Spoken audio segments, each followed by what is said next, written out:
මගේ සුදු ඔයා නම් අද හරිම ලස්සනයි. ස්ට්‍රොබෙරි ගොරකයාගේ කැත දැකලම එපා වෙලා හිටියේ මට. ඔයා තමයි මගේ ජීවිතේ වටිනම කෙනා. අනේ හිමද මගේ පැටියෝ ඔය ගොන් ස්ට්‍රෝබෙරියට ඩිවෝස් එක දීලා මං ගාවට එන්න මගේ ස්ට්‍රෝබෙරිනා. අපේ ආදරේ හැමදාමත් මේ වගේ ලස්සනට පවතිවි කියලා මට හොඳටම විශ්වාසයි මගේ ආදරේ.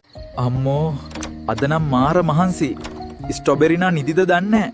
මගේ බනානු ස්ට්‍රොබෙරිය ගෙදර ඇවිල්ලාද දන්නේ නැහැ. මම ඉක්මනට යන්න ඕනේ. අද එයා පරක්කු වෙනවා කිව්වා මට ටිකක්. හරි මාදරේ ඔයාට. අනේ ස්ට්‍රොබෙරිනා ගෙදර නෑනේ. කාමරවලත් බැලුවා එයා ගෙදර නැත්තම් කොහෙද එයා ගියේ? මට හිතා ගන්නවත් බෑ. මේ ස්ට්‍රොබෙරි මූසලයා මට නම් දැන් මහා කරදරයක්. ඉක්මනට ගෙදර යන්න ඕනේ. නැත්තම් මාර වාතයක් වෙනවා. ප්‍රශ්න අහලම මගෙන්. අනේ මාව බේරගන්න අයියෝ බ්‍රේක් නෑනේ මේකේ අයියෝ. අනේ මාව බේරගන්න අයියෝ බ්‍රේක් නෑනේ මේකේ අයියෝ. අනේ මාව බේරගන්න අයියෝ බ්‍රේක් නෑනේ මේකේ අයියෝ.